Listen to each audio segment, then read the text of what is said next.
So, you got my money?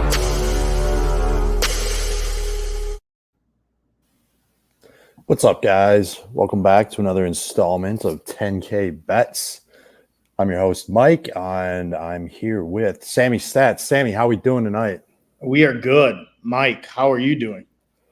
Yeah, I'm hanging in there. I got to be honest. You know, the Elite Eight wasn't very friendly to me, but, we're excited. I mean, we got 4 teams left, 3 games, 1 champion to be decided in the next week in college hoops.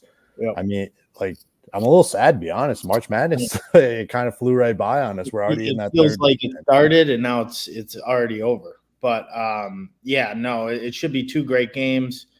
Hopefully, obviously, with the semis, I know the spreads are pretty big, and we'll talk about that.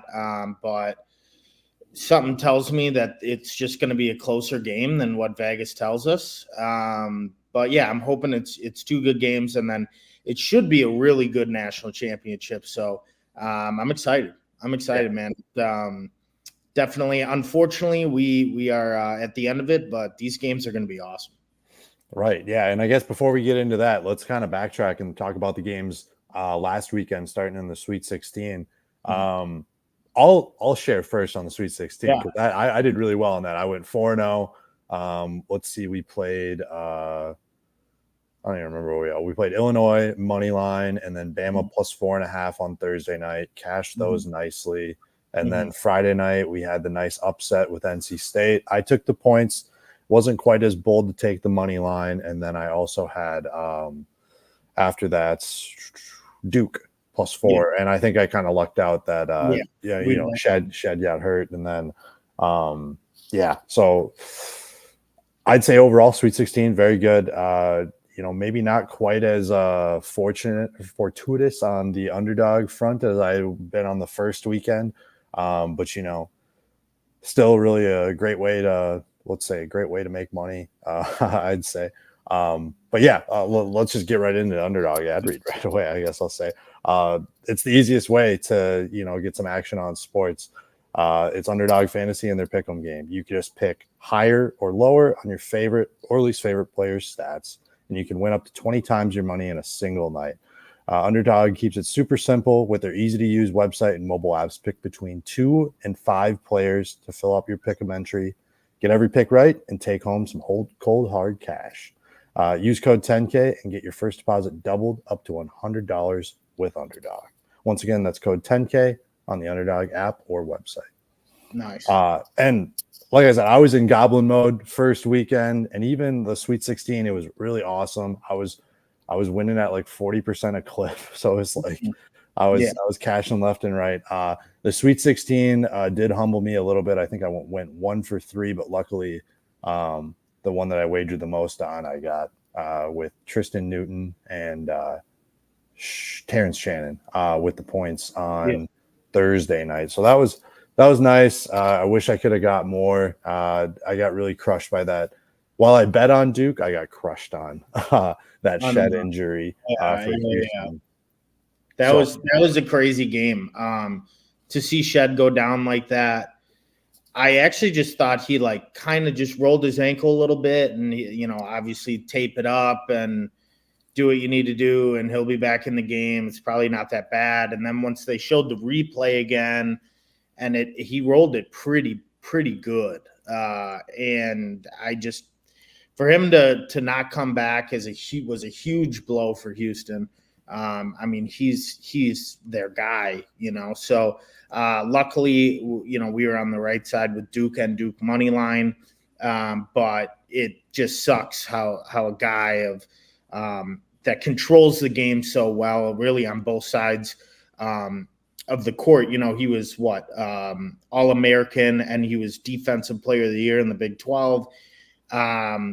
For him to go out, really just sucked right then and there. It's like, I don't know if Houston can really hang with Duke now, but sure enough, they did. They hung with them, and then we saw later that Duke just, they couldn't hit any shots in the NC State game, and it is what it is there. But that was an awesome game. It really came down to the last shot, but Duke pulled away. That that was fun. Yeah, and I think the funniest thing was the broadcast really sold it the other way when he went down. They're like, they went there like, oh, I hope he's okay, and everything. And then he like basically came out of halftime, and the broadcast were just like, oh yeah, I think he's gonna come back in. He looks just fine.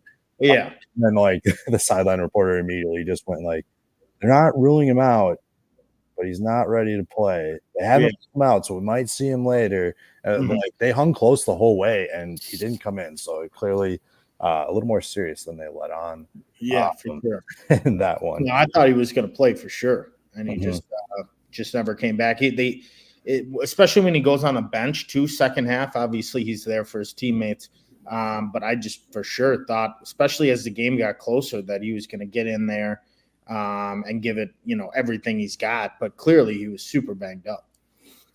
Yeah, and I don't know. Like if you look back to Thursday's game, I don't think there's a doubt about either. I mean, the UNC Bama game was a great game.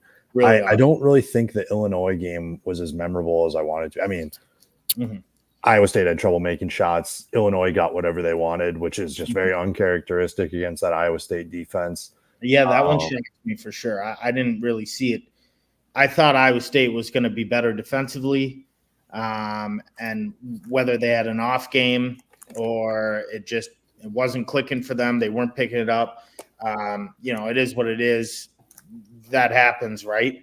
Unfortunately, it just can't happen that deep in the season. Illinois made them pay for it. And it was a relatively 8-point game or something finish. I mean, it wasn't like it was like, neck and neck. I think they kind of pulled away a little bit at the end, but credit to Illinois. It was just a bummer that Illinois then the following game had to play UConn. And right. It's really tough because UConn completely shut down Terrence Shannon Jr. 100%. I mean, I think he had single-digit points. Yeah. A guy that is averaging 30 in the tournament has single-digit points. It's just you're not going to have a ton of success. And, they did it the best they could in the first half. I think, what was it, a 5-point game, and Terrence only had 2 points. You got to think, okay, Illinois is right there. Terrence picks it up. This game's going to get really, really good. And then they just straight up did not show up in the second half. UConn goes on like a 28-0 run, which is absolutely absurd. But that just shows the strength of UConn. They weren't really hitting their shots in the first half, and then the second half they just started filling it up. Took over the game, and then it was a blowout. Exactly. And this folks right here, whenever sports betting is legalized here in Minnesota, take this as your number one rule. And I break it all the time, but it should be your number one rule. This is why you bet the numbers and not the teams. I have been a loud vocal supporter of the Illinois basketball team throughout this tournament, and I blindly took the 8.5. I'm like, 8.5 points. They should keep it close. What I saw in the first half is exactly how I thought I was going to get it for 2 halves and just get lucky, maybe swing 8 instead of 10 points. I thought UConn had a handle on it, but I just want to keep it close. I didn't ever anticipate Terrence Shannon going 1 for 10 from the field, early on to start. And I think he finished like something crazy, like 3 for 18 or something. Like he couldn't even get shots off in the second half. Definitely an awful game by Terrence, but you also got to give a lot of credit to UConn. Their defense completely shut him down. They made it extremely hard for him to get open looks. Always contested shots. It was really well done. Once they took him, pretty much completely out of the game, it was pretty easy for them. So Damask actually had a fantastic first half. I think he had like 16 or 17 points, really good in the first half. And then, they kind of controlled him too. And then Illinois, they just weren't making layups. They weren't making free throws. Nothing was going right for them. And all of a sudden you're down 25. Yeah, exactly. So I just thought if I had to sum that game up in, 1 or 2 sentences, I would say literally Illinois just took the ball and they went right into the belly of Klingon, and it was that was it. I mean, it was Klingon on the offensive boards, Klingon on the defensive boards. They were turning the ball right into his stomach. It's just unbelievable. So unbelievable game for him. And UConn's going to be a tough out. And again, I think Bama is a similar team to Illinois. And I think if we could get an alternative outcome of the brackets of how they set it up, we would want to see Alabama versus Illinois in this Final Four. But again, who's going to stop them? Who's going to stop UConn at this point? And I don't know. Like, I was thinking after that Illinois game, the first thing I thought was like, I've got to see Edey versus Klingon in the national championship game. I think that's the only like worthy adversary that can kind of, but again, I still think UConn's guards would eat Purdue alive, just the style of basketball they play. But from a matchup perspective, big on big, that's what I want to see. So we'll get a little bit of a taste of that in Purdue's, the first semifinal game with Purdue and NC State, where we have Zach Edey, obviously, going against DJ Burns. So what do we think, Sammy, there? What do we think about that first semifinal? Right now, Purdue sitting at 8.5-point favorites. Yeah, I mean, rightfully so. The line doesn't surprise me at all. But the thing about NC State right now is whoever plays NC State, it looks like it's their first captain's practice and they don't know how to play offense. It's really incredible what NC State's doing on the defensive side of the ball. I mean, they make it so tough for their opponents to get good looks, easy baskets. Just nothing comes easy, whether it's the switches or what they're doing. It's incredible. It seems like every team NC State plays, they struggle on the offensive side. So I'm probably going to take NC State with the points. I'm really excited about the DJ Burns, Zach Edey matchup. I'm not sure if Zach Edey has really played anybody of that kind of caliber yet, as far as like size goes. He's really good on his feet. So, I mean, this should be really interesting. I really hope that it's a close game. I think it should be. But again, I do understand the number. I mean, Purdue has been able to pretty much get what they want, especially Edey. I mean, the plays that they draw up are beautiful. You know, they're either throwing it inside to Edey, and he's going to either get fouled or he's going to get the easy layup. He's rarely getting his shots blocked. So you got to kind of hope that he's either got a off day, and if you double Edey, then they just push it out to the perimeter, and Purdue's a pretty good 3-point shooting team. But again, NC State's going to give them an interesting look, and I hope it just kind of throws off their rhythm. But I'm excited for it. I think it's going to be a really good game. Hopefully, I think the number is a little bit high, but I get it. I get the number. All of my body wants to take NC State money line, but it's just a little bit of a stretch. But who knows? I mean, I think we'll be able to tell a lot in the first 10 minutes of the game how it's going to go. You know, if Purdue's hitting their shots like they typically do, and they're pretty solid on the defensive side, it could be a runaway game. But we'll see. I mean, this is why the Final Four is great, because, you know, you just never really know until you get in that game. But I'm excited for DJ Burns. I mean, if he does what he's been doing, obviously I know he's not, facing Zach Edey every game, right? So this is obviously a huge step up. But I think if he can get Edey in maybe a little bit of foul trouble, just kind of throw off Edey's rhythm in any way, and DJ Horn does his thing too, I'm hoping it's a good game. I'm hoping it's close. Yeah, no doubt. And I think you hit on it there at the end.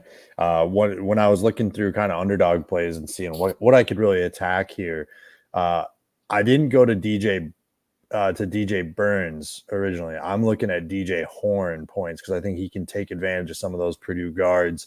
I mean, we just saw what Dalton connected from beyond the arc. I think DJ Horn can definitely recreate a little bit of that. But when we talk about that matchup in the paint there, Burns versus Edey, Burns has relied so much on backing guys down, and obviously he'll put you in the blender out in the post anytime he's in the paint. I'm just curious, Edey plays straight up. Edey never gets into foul trouble because he doesn't need to jump. He doesn't need to go anywhere. You still got to get it over those crane arms. Yeah. And I'm curious if Burns might struggle a little bit with that. Just, a guy where you're not going to be able to get an easy foul because I think it's, he backs him down. If he gets over that right shoulder, it's game over. Right. So no, I totally hear you. That's I mean, it's hard to guard Edey, and then especially trying to get a bucket on him. It's no easy task. And you're right. I mean, he doesn't typically get into foul trouble, so he's going to play a lot of minutes. He's going to be out there a lot. He's going to grab a lot of rebounds on both sides of the ball. And that's what makes Purdue so good, right? And we've seen that. We've seen that all year. It's just, can you do enough to try to throw his rhythm off, to maybe get in his head a little bit, get him a little upset, maybe have him overthink some plays, which could be the difference a little bit in the game. So, I mean, yeah, DJ Burns, he's got his hands full. And we'll see how he does. But I'm excited for it. NC State, man, they just aren't losing. They just aren't losing. They every game I think they're going to lose, they show up. They play on both sides of the ball. And credit to them. They got a great coach. They have really good leadership. They have 2 to 3 guys that can really just kind of take over the game.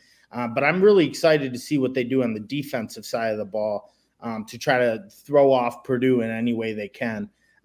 But yeah, no, I'm going to be taking NC State with the points, and I hope maybe I can find a way to maybe take the money line. But it's obviously it's a long shot. I mean, they're plus 350 in a Final Four game. It's kind of crazy, but again, I do understand the number. But I'm hoping it's a good game. Yeah. Yep. No, I'm with you. I have NC State plus 8.5 on here, and then I do have an underdog play. I think Edey could luck his way into 14 rebounds, so that line's at 13.5 right now. So I'm taking that, and I'm taking it with DJ Horn, like I mentioned before, higher than 15.5 points. So I love those two. And the last thing I got to bring up on this game is, Sammy, a couple weeks ago, you talked about conference tourney champions not deserving an auto bid. NC State has ripped through the ACC tournament. They ripped through the NCAA tournament. They're here in the Final Four. What do you have to say for yourself?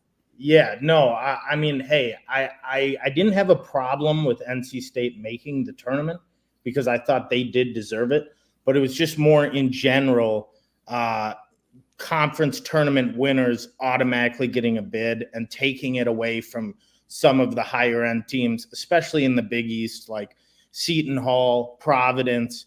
I'm not totally behind that whole deal. I know they've been doing it for a while. If you win your conference tournament, you're going to the dance. And I get it. And of course, NC State definitely deserving, as we've seen this whole tournament. But yeah, I mean, it is what it is. They definitely deserve to be here. They keep winning games that I don't think they're going to be winning, and they just keep doing it. A lot of the games they've been +6, +7, +8, and they just keep winning. So definitely hats off to them. But I will probably stay firm on that take. We'll see what happens next year, the conference tournament winners, and see how they do in the tournament, because it was just one, right? It was just NC State this year. Well, I think the crazy thing is that all these bottom feeder conferences had upsets, and that's what kind of sent it up the ladder. Yeah. Because there was a couple mid-major teams that got 2 bids. And then, like those 16 seeds that are going to be in a play-in game, no matter what, like that doesn't affect anything. No. And but those whatever, but it's more like the 11 well, seeds. 10 who was seeds. it in the Missouri Valley Conference so Drake beat Indiana State, and we all agreed last week that Indiana State, when they beat the Gophers, it's like, this is a tournament team. They're running through the NIT right now. I think they're playing tonight, if I'm not mistaken. But like that team deserved to be in the tournament. And little stuff like that where, maybe the Missouri Valley Conference, I know they love the Arch Madness that they do for their conference tournament, but it's like you're almost hurting yourself. Like that team could have been a round of 32 Sweet 16 team. They could have won a game or two in the tournament, and they probably should have got in with an auto bid, but just so much went against them. And I'll never understand what happened to the Big East this year. But yeah, I think that some of these mid-majors should almost play off their regular season, and it might serve everybody better. It's just one of those things. Like, I mean, one of the bids, obviously, because this is how it works, they went to the mid-majors, whatever. But then they leave out a team like Seton Hall. Seton Hall beat UConn this year by 20 points. They're not in the tournament. I mean, it's just like, I feel like I understand you're in a different conference and you can't really control that by any means. But the Big East was very good this year. And Providence, I thought, deserved it. St. John's definitely deserved it. But, Seton Hall, if you beat UConn by 20 points during the season, you definitely deserve to be in the tournament.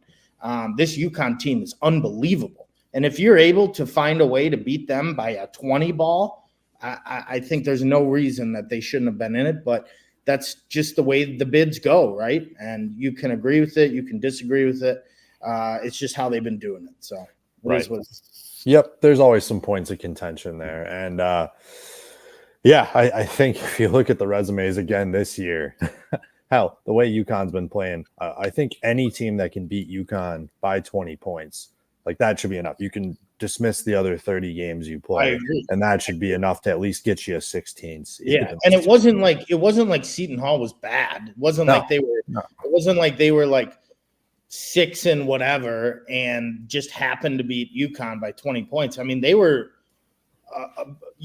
closer to the top in the Big East standings, beat UConn, and just didn't get a bid. So, and you can argue all day with St. John's too. Yeah, I thought for sure they would have gotten a bid. They're 25th in KenPom, and they didn't get a bid out of the 64 teams alive. So, it is what it is. You can think one way or another, but it's just how they do it. So, you got to live with it, I guess. Mm-hmm. Right on. So, yeah, like speaking of UConn, they're our second game. UConn is favored by 11.5 over the Alabama Crimson Tide. I don't have the total on this one, but I think everyone's looking at this spread. With Alabama, any total's high. They're going to put up points, we think. But yeah, UConn has shown that they can be stingy and shut down just about anybody so far. So everyone's looking at this number. If you take a look at the last 8 to 10 tourney games that UConn's played in, they beat everybody by 12 plus points. So they've covered this number against anybody, whoever you put in front of them. So the public's going to be all over it. I've been straight up disrespectful to UConn the last 2 years. I think I brought this on myself, but I started betting against UConn last year in literally the first round of the tournament. I was like, UConn, whatever. Like when Dan Hurley said, "You better get us now," when he gave that whole speech at the middle of last year, I was like, oh yeah, these guys are fucking what? Yeah. So I bet against them last weekend in the Elite Eight. Unfortunate, the beatdown we received there. I think I'm ready to flip sides. Whatever is at stake here, whatever could possibly happen, you just gotta lay it and trust it. Like I think that's where we're at right now. No, I definitely agree. This is a tough game because before the tournament started, we had a little show, and I gave out Alabama 40-1 to win it all. Here they are in the Final Four. you can't do any kind of hedging, anything like that, because you're not going to take UConn. It's not even the national championship game, right? So they have to somehow find a way to get past UConn. And then if by some miracle they do so, then I can kind of do some hedging there, because the ticket's pretty big, obviously at 40-1. Yeah, I mean, they ran into UConn. It sucks. They're probably going to lose, and they're probably going to get 20-balled. It's I hope I'm wrong. Every part of my body wants to take Alabama plus 12 or whatever it is, but I just know after watching UConn all tournament, they're just so damn good. It's hard to get behind that, and I understand that everyone's going to be on UConn, and really rightfully so. Hopefully Alabama can continue to kind of progress in the defensive side, because I have no qualms with their offensive ability. I mean, they can score 9 points in 25 seconds. No worries there. They're gonna have to shoot 50% from 3-point. It's gonna have to happen if they want to stay in this game. They shoot typically 43 pointers. They got to make 20 of them. They have to. And then on the defensive side, they got to find a way to somehow disrupt the rhythm of UConn.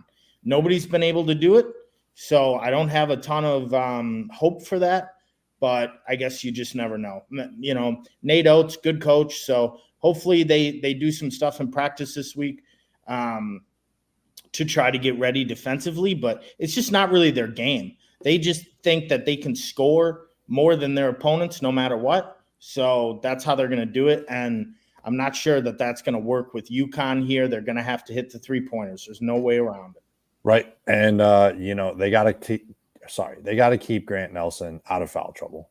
There's no way. They're not deep enough on the bench in the front court to handle Klingon and Caravan without him. So if they want any boards, possibly, like they need to keep Grant Nelson in the game. And he took over the UNC game, and so if he can stay out of foul trouble, and he kind of has that kind of impact on this game, there's definitely a chance that they might be in it. But it's tough going against UConn. As a bettor, I think I'm just going to take the over. I'm going to take the over. I'm going to hope for a lot of points. I think that's a better angle than picking a side here, but I don't blame anybody for taking UConn minus 12. I mean, hell, if you take them minus 15, minus 18, you might still hit it. It could easily be a winner. So whether you want to get some good value there on an alternative line, I don't hate that at all. But I'm just going to stick with points. I think there's going to be a lot of points scored. So it'll probably be a 2-unit bet. I'm pretty excited, obviously, for my future. I'm hoping to God Alabama shows up and wins, but I just can't expect that. I hope it happens. I mean, beating UNC is pretty good, and then beating a really hot Clemson team is definitely a great start. But now they got UConn, so it is what it is. But I really hope that they can fill it up, because I'll be on the over. Right. Yep. I got a couple under that number, actually. It's probably 160 and a half is the one I just looked at. So that's right around a normal Alabama line. They're not going to hit anything under that. I think they've had a couple that were over 170 in this tournament so far. So that's actually a decent number. I mean, that's pretty much the book saying we think UConn's going to do to you what they did to Illinois. Yeah. I mean, UConn, they're basically saying UConn's going to put up 80, no problem. If not more, 80, 85, 87, something like that. Can Alabama also score 80? That's the biggest, question mark here, coin flip. If they're hitting their threes, absolutely. I think they can. I mean, if you make 20, that's 60 points right there. So, if they can do that, I think it'll be good. But obviously you're hoping the game's close too, because then there could be fouls down the stretch, which, you could get 10, 15 points in that last minute, which is huge when you're betting overs. But that's what I'm going over 160.5. I really like that play. Sweet. Yeah. I got a couple underdogs that I like. I mean, I'm going to keep rolling with Mark Sears. He's set at 20.5 again on points for underdog. Tristan Newton has been a guy I've been on a lot with his points, rebounds, and assists. It's a little higher than I'd like here. It's at 29.5. So I might look to his points, which are 16.5, or his assists, which are 6, or combine them. His points and assists are set at 22.5. So one of those three, I'm going to find something with that. I don't know exactly where I'm going to go yet, but I'd probably do Sears and Newton. And then if you want something to go lower, I know a lot of underdog users have to take one lower in there. It just seems off to take all higher. Caravan actually lower, 19.5 points, rebounds, and assists is an interesting one. He hasn't gone over it in the tournament. So it's been the Klingon show. And I'm just very uneasy about these UConn numbers because they're all inflated pretty good. And they can beat you in so many different ways that it can be a different guy every night going off. And I've also been in tournament play. I've been very hesitant on forwards because forwards get in more foul trouble than guards. So that's where I do kind of like that Caravan lower. I might pair that with Sears as well. So that's kind of where I'm at with this game. And then I don't know if do you have any thoughts? Who has the best shot of unseating UConn, do you think? That's a great question. That's a good. Well, let me see. What do you have first? See, I was thinking about it because I'm like, I don't think Bama has the bigs to bang with them.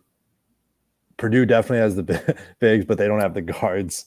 Right. And then NC State, I don't know. They're just streaky, and I think they can defend better. And then it's not just Burns in the paint because Burns he won't give you the same 35 minutes that Edie's going to give you.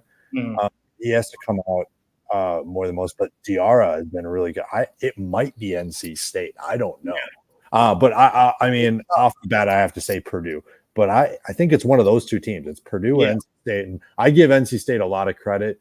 They've been able to do it to everyone. UConn's a different beast.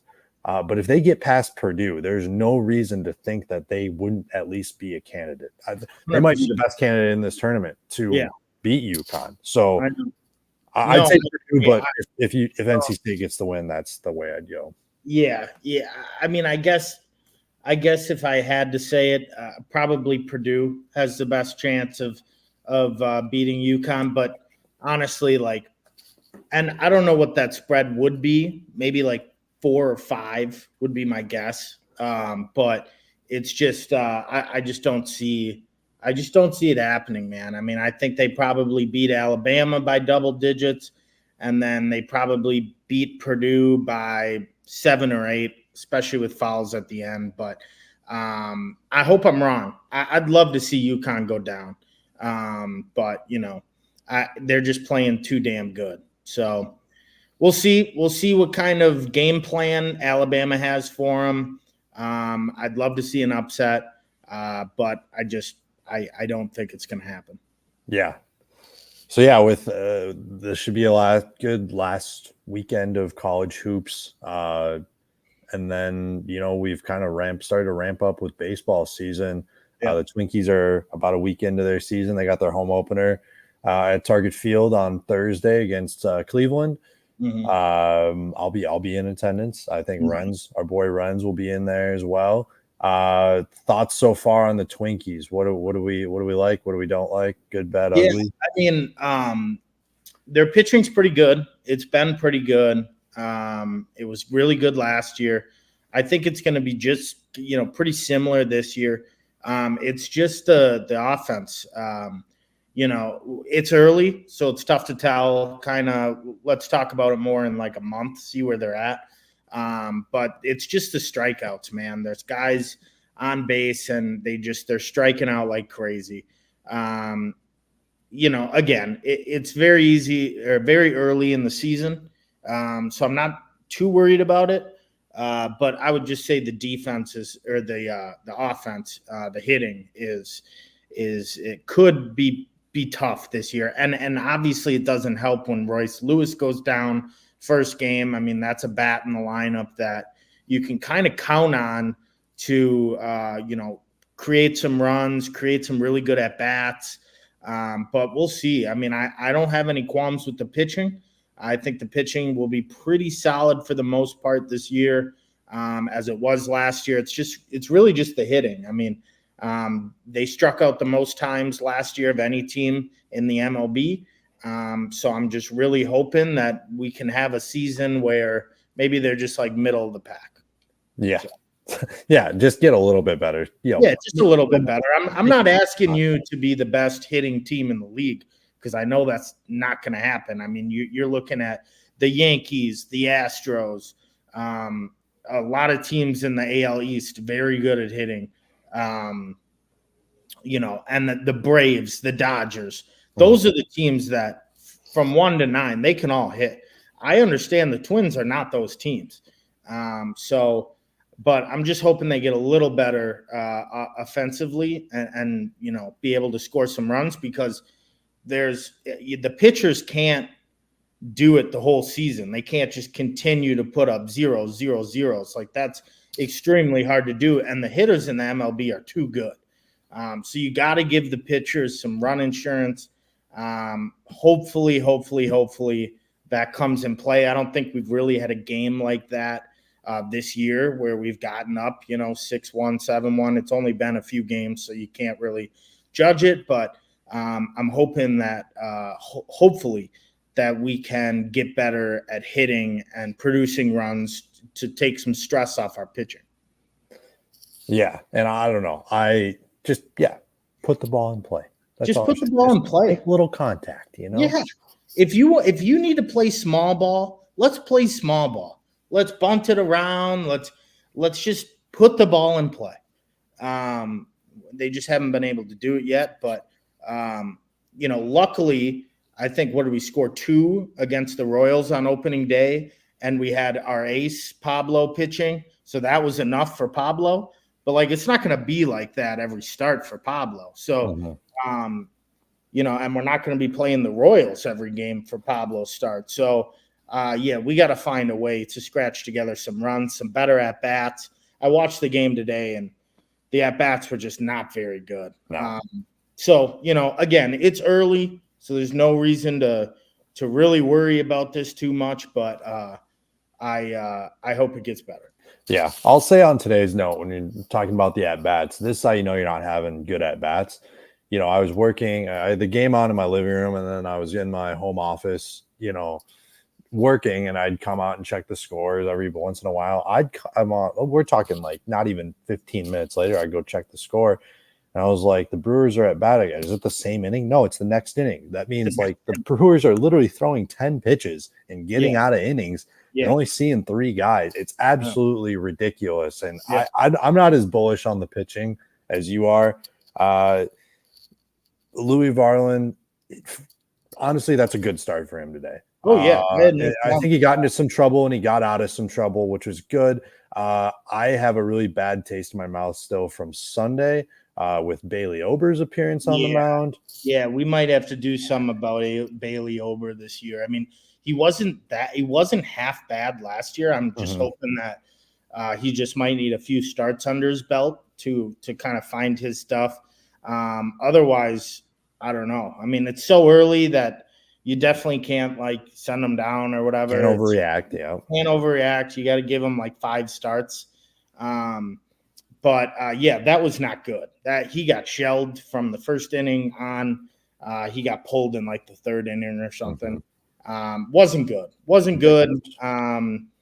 Hopefully that'll change. But I think as a whole, the pitching staff is pretty solid. It's not going to be exceptional, but I don't think it's going to be that bad. I think it's going to be pretty solid. But it's just the hitting, man. The hitting's got to get better. Again, we're so early, so I'm not going to get too caught up on it. But, we just can't be striking out as much as we did last year. I mean, last year was a disaster. Mhm. We won the division and led the league in strikeouts. I mean, that's absurd. It's a testimony to how shitty the AL Central is. But hopefully we see some progression with the at bats. And again, I'm not asking for 10 runs a game. I'm just asking for 4 or 5 a game would be great, because I feel like that's enough for our pitching staff. But if we're scoring 1 or 2 a game, it's just likely not going to work. Yeah, no doubt. Oh, yeah. So I guess Twins, it's kind of a wait and see situation. Let's talk a little bit about the Wolves here before we wrap up. Right Yeah. now, as it sits, the Wolves are plus 3,000 to win it all, and then they're plus 1,200 to win the West. I know it's kind of been an up and down since Cat went out. We had a couple other injuries with Rudy has been limited lately. What do we think? Do we like one more than the other? Are you in on any futures? Would you take a future? I'm not yet. I'm not. I didn't take any. I think I took the Clippers actually. But as far as the Wolves go, I obviously they've been doing the best they can without Cat. I think it's really going to depend on if and when Cat returns, because Cat's a huge part of the team. Huge part. I think if we can get Cat back healthy and he plays the playoffs like, just his average self, I think they should be able to make a good run. Obviously, Denver is a great team, and OK City is a great team.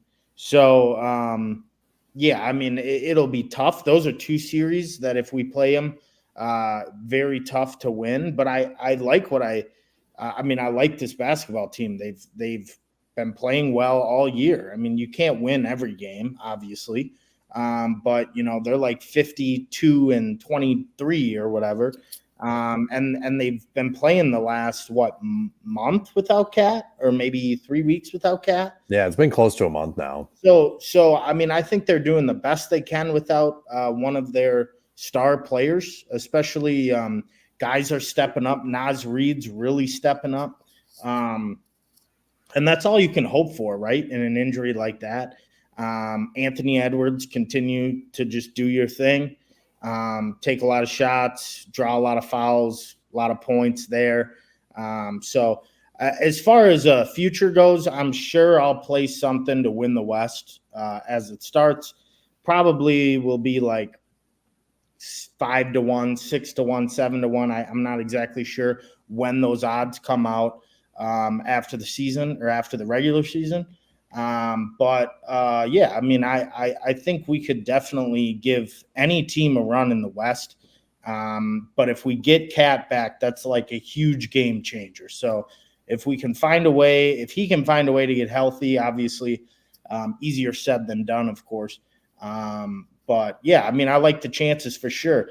As far as taking them to win it all, that's obviously a lot tougher. I mean, the Celtics are nasty in the East. There's the East is pretty decent. It's not as good as the West, but it's a gauntlet to get through. It's a gauntlet to get through the East when you talk about the Celtics. If Embiid's healthy, the Sixers, and then obviously Milwaukee. So you got those. They get beat up just getting to the finals. And then there's obviously like Miami's in there is decent. The Heat always play well in the playoffs. It seems like Jimmy Butler, playoff Butler, is always making an impact however he can, typically in the scoring department, but also on some defense too. Yeah, I mean, it'll definitely be interesting. I'm excited. I've been watching a hell of a lot more basketball this year than in the past just because the Wolves have been really fun to watch. Yeah.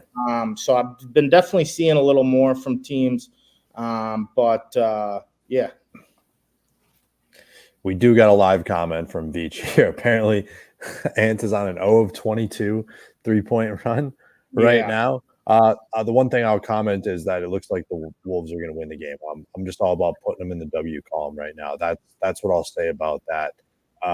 Yeah, I mean, obviously it's not good, Veach. It's 0 for 22 is not good.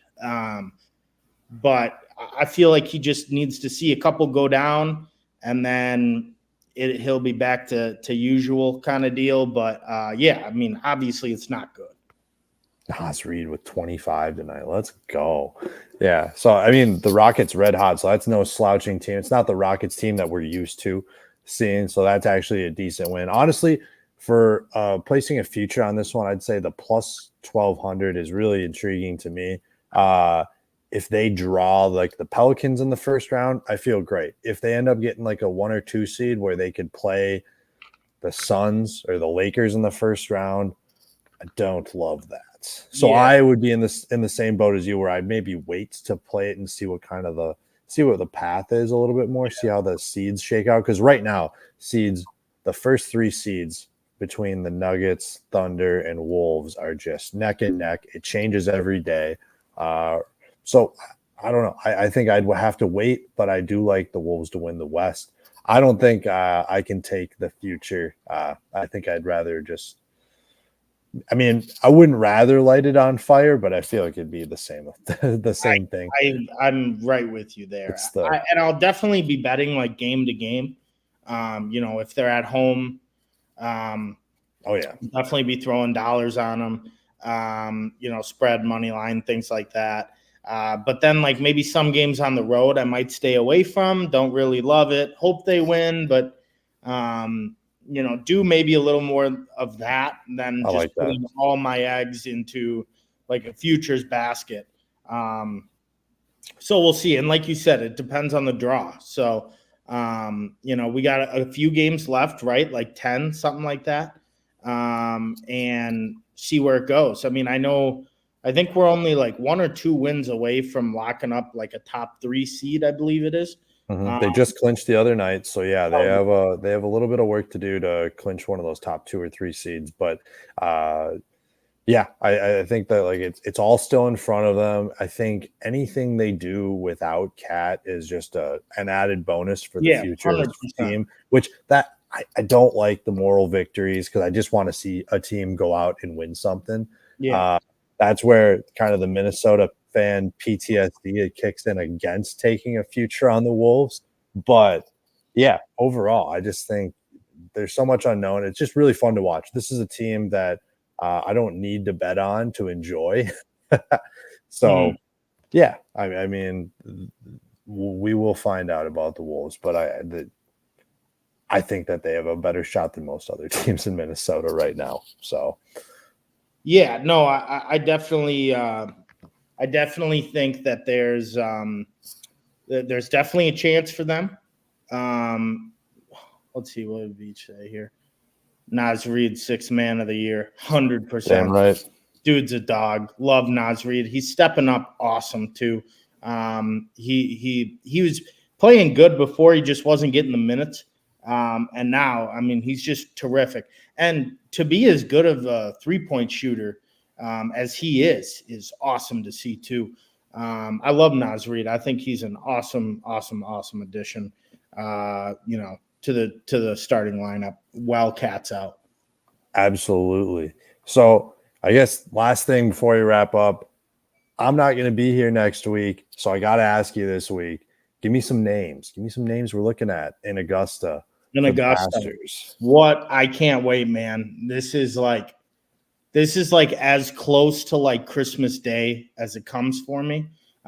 Just picturing myself like 8 years old, Christmas Day, going down for presents. Yeah, I mean, Augusta's awesome. It's one of the best, if not the best, weekend of the year. As far as guys, I do have to do more research on it. I typically do a lot of research on the week of that Monday, Tuesday, Wednesday, but a few guys I really like. I just think their numbers are a little high. Brooks Koepka, he's like 25-1. Brooks Koepka and major championships go together like peanut butter and jelly. I mean, it's crazy. Every major he tees it up in, it seems like he does really well.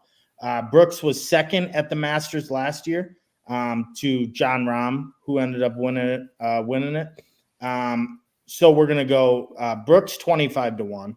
I also like Joaquin Neiman. He's a live guy, but he's 30-1. And he's won, I think, 4 or 5 tournaments this year, 2 on the DP World Tour, 3 on the Live Tour. And a lot of people will say, oh, Live Tour, joke. I tend to agree, but he's winning these tournaments and he's facing good competition. So Joaquin Neiman, 30-1, I really like. I'm definitely going to be placing both of those. And then I would take Scotty, but 4-1 just doesn't do it for me. I'm going to go a little deeper. Cam Smith, 27-1. That's another one I like. I just think there's a ton of value in Cam Smith. Seeing him win the British Open was incredible. He played unbelievable. Hasn't had the greatest year this year, but I still like 25-1 odds are great. And then probably my last pick, and I typically have like 5 to 10, just because if I can get them like 30-1, 40-1, I'm not risking a ton, and obviously the reward is very large. So I'll probably end up doing Rahm, which is only 12-1, but I feel like that's pretty good value for arguably like the second best golfer in the field. 12-1's not bad. But I'll definitely go into those like 50-1, 60-1 groups. I know Wyndham Clark, he won the U.S. Open last year. He's had a win this year, a couple runner-ups from Scotty. He's like 45, 50-1. So anyway, there's just tons of value on the board. I definitely would get into those for sure. And I'll definitely, me and Boss Man will have a live show on Wednesday of next week talking about all Masters picks, props. I typically always like to take no hole-in-one in the Masters. Typically it's like even money, and Really? I love the no hole-in-one in the Masters. So I'll probably end up taking that. Again, I got to see where the money is this year as far as if they're going to give me even odds on that again. There hasn't been a hole-in-one for, I believe, it wasn't one last year, maybe the year before. I don't think there was a hole-in-one. To my knowledge, I'd have to look back, but I think I remember winning on that at Augusta, at least what I thought. So there'll definitely be some props I'll be in. I'll have money, probably 5 to 10 outrights.